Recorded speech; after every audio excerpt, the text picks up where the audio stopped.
the fast-paced world we live in, stress has become just a normal part of our lives. From our demanding jobs to family responsibilities and social pressures, stress easily creeps into every part of our lives. And then you add a cancer diagnosis on top of all that. This can increase your stress to the next level. In this video, I'm going over 5 scientifically proven ways to help you better manage stress after cancer.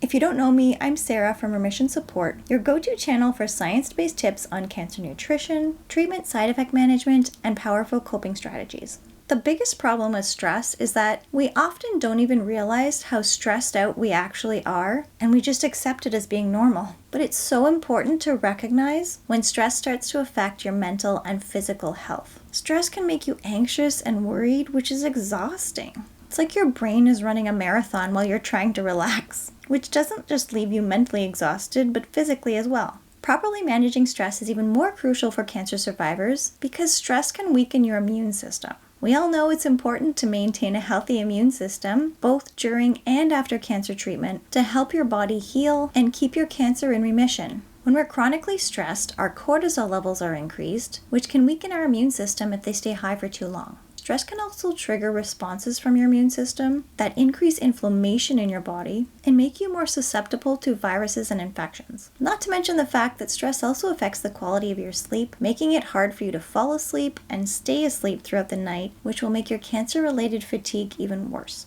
Not to sound like a Debbie Downer here, you've probably heard me say this before, but your sleep is affected by your mood and your diet, which are affected by your hormones, which affects your energy and stress levels. They are all connected and directly impact one another. You've come a long way in your cancer journey and you deserve to live life to the fullest. Recognizing what triggers your stress and learning how to manage it will help you do just that. The first step is to recognize how stress is impacting your day-to-day life and inevitably your health. Is it affecting your sleep, the food choices you make, your relationships with your family and friends? Now think about what your main sources of stress are.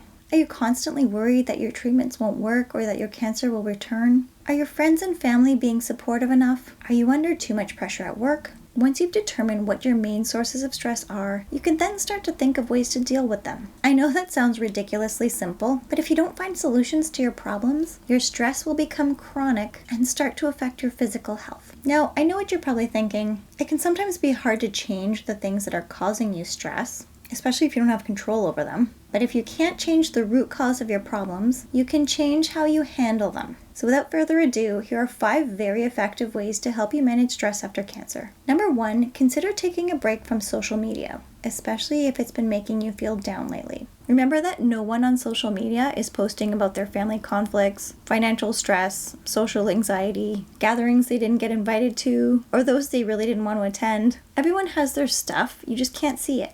So if you find yourself more frustrated than entertained, comparing yourself to others, or noticing an increase in anxiety or depression, stepping away from social media, even if it's just for a short amount of time, has many benefits. Several studies have found that limiting social media, even just for a week, has shown improvements in anxiety levels and sleep quality, both during and immediately after the break. Tip number 2, move your body. Any movement is better than none. Even if you're experiencing side effects from treatment that are preventing you from being active, like fatigue or nausea, I want you to try to go for a walk or do some stretches every single day. And if you're able to do more, exercise is the best way to reduce stress. It makes your body release endorphins that boost your mental well-being. Whether it's going for a jog, doing yoga, or a home YouTube workout, find something that you enjoy doing and helps release pent-up tension. Studies with several million participants have shown that people diagnosed with cancer who exercise regularly can reduce their risk of cancer recurrence by 50%. That's huge. And since most types of cancer treatment can also increase your risk of cardiovascular disease, exercise is by far the best way to improve your cardiovascular health after cancer treatment. Aim for roughly 150 minutes of exercise each week and break that up over as many days as you want. I usually tell my patients to aim for 30 minutes a day, 5 days a week, which equals 150 minutes. Tip number 3, be selfish. Most of us forget to take time to ourselves. But after cancer, you need to allow yourself to do the things that make you happy. It could be taking a bubble bath, going for a walk, or even pursuing a hobby you've always wanted to do, like gardening or painting. Remember that self-care is not selfish. It's a vital part of healing from cancer. Tip number 4, don't discount the power of mindfulness and meditation. I know, I get it. I used to cringe at the thought of meditation as well, until I actually tried it. But seriously, it can really be transformative when it comes to stress management. You don't have to schedule out an hour each day to meditate. But even just taking a few minutes each day to focus on your breath, grounding yourself in the present moment, and letting go of any negative thoughts or worries will instantly reduce your stress levels. There are also plenty of guided meditation apps and free YouTube channels that can lead you through mindfulness practices. My personal favorite meditation apps are called Headspace and Calm. I'll provide links to those below this video.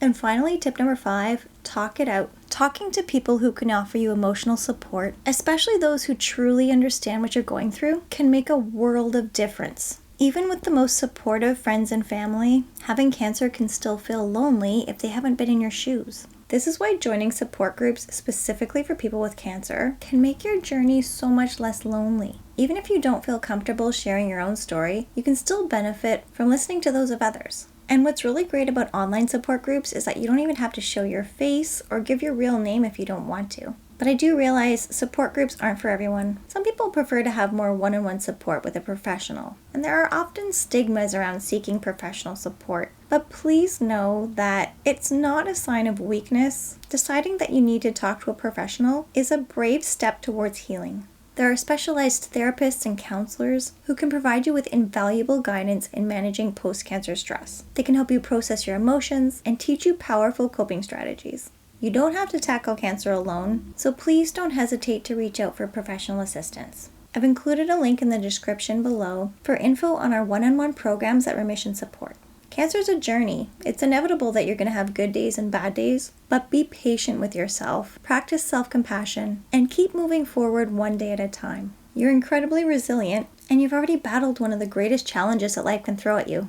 Don't forget to subscribe to our channel if you haven't already. Stay strong, stay positive, and until next time, take care of yourself. Bye for now.